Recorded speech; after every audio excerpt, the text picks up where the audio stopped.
राजस्थान की सियासत का सबसे हाई वोल्टेज चेहरा गोविंद सिंह डोटासरा। घर में पिता और पत्नी दोनों टीचर, खुद की डिग्रियां बीकॉम, बीएड और एलएलबी, मगर खुद बने वकील, वकालत की, सिकरकोट से बार काउंसलिंग तक और फिर पंचायत के प्रधान से सीधे विधानसभा। डोटासरा की पॉलिटिक्स का ग्राफ रॉकेट की तरह ऊपर गया और ये नेता बन गया शेखावाटी का सियासी धुरंधर। गोविंद सिंह डोटासरा की पॉलिटिकल शुरुआत होती है 2005 में लक्ष्मणगढ़ पंचायत समिति के प्रधान बनने से। यहीं से डोटासरा की पॉलिटिक्स की असली एंट्री होती है। 2008 में पहली बार एमएलए बने, फिर 2013, 2018 और 2023 लगातार 4 जीते, सीट वही लक्ष्मणगढ़। 2018 में शिक्षा और पर्यटन देवस्थान विभाग के मंत्री बने और जुलाई 2020 में कांग्रेस के राज्य अध्यक्ष यानी कि पीसीसी चीफ। नवंबर 2021 डोटासरा ने मंत्री पद से इस्तीफा दिया। वजह कांग्रेस का एक पद एक व्यक्ति वाला फॉर्मूला। रिमूव नहीं हुए, रिजाइन किया।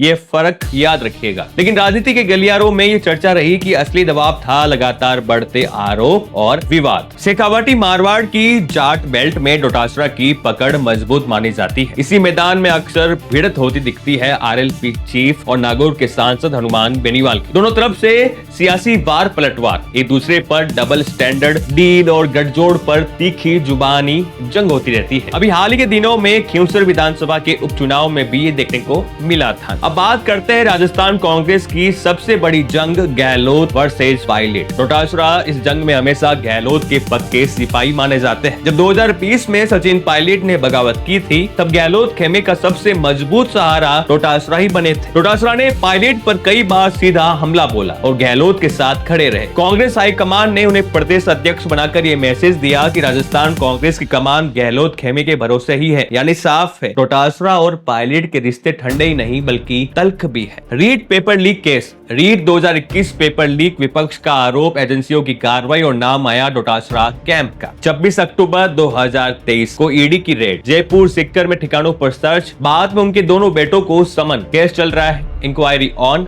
फाइनल वर्डिंग नहीं, लेकिन फटकारे अभी भी ज्यों के त्यों हैं। आरएस में परिजन, 2016 में बहू का आरएस में चयन और 2018 में बहू के भाई बहन के इंटरव्यू में 100 में से 80 नंबर। यहीं से उठे नेपोटिज्म के आरोप। बता दें कि जो इस परीक्षा में टॉपर था उसे इंटरव्यू में महज 77 अंक मिले थे, यानी कि 77 नंबर, और इनके रिश्तेदारों को 80। विपक्ष ने हाई लेवल जांच की मांग की। सरकार आयोग ने प्रक्रिया का बचाव किया। सड़क से सदन तक हंगामा। क्या इंटरव्यू मार्क्स से सिलेक्शन खेला हुआ? सवाल आज भी गूंजता है। 2023 में लक्ष्मणगढ़ की लड़ाई high profile, Dotasra versus BJP के सीनियर लीडर सुभाष महरिया। पुराने साथी से नया सियासी मुकाबला। सीट बची तो किला बरकरार, हारी तो जाट पॉलिटिक्स की परिभाषा बदलती। लेकिन यहाँ डोटासरा ने बाजी मारी। फैक्ट यह है कि डोटासरा खुद वकील थे, सिकरकोट में सालों तक प्रैक्टिस की, मगर उनके पिता और पत्नी दोनों सरकारी टीचर रहे, यानी बैकग्राउंड था शिक्षा का और पेशेवर पहचान बनी कानून की। यही कॉम्बिनेशन था कि उन्हें शिक्षा मंत्री बनाया गया था। लेकिन यही पॉइंट विपक्ष के लिए हमला करने का बहाना भी बना। कहते हैं घर में टीचर्स और बाहर वकील, तो मंत्री बनने पर जिम्मेदारी दोगुनी थी और नाकामी भी दोगुनी। यही कारण रहा कि बीजेपी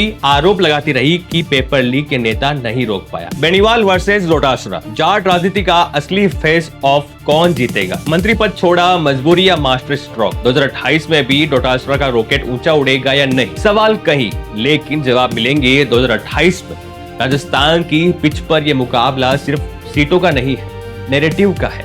एक तरफ इमेज, जाट बेल्ट का असर, 4 जीते, दूसरी तरफ इश्यूज, रीट, आरएस और एजेंसी एक्शन। खैर, इस वीडियो पर आपकी क्या राय है? क्या 2028 में गोविंद सिंह डोटासरा को कुछ बड़ी जिम्मेदारी मिलेगी? हनुमान बेनीवाल से बड़े जाट नेता बन पाएंगे गोविंद सिंह डोटासरा? सवाल कहीं है। आपकी इस वीडियो पर क्या प्रतिक्रिया है वो कमेंट के माध्यम से जरूर बताएं और बने रहिएगा खबरों के साथ। मैं मनीष गौड़, नमस्कार।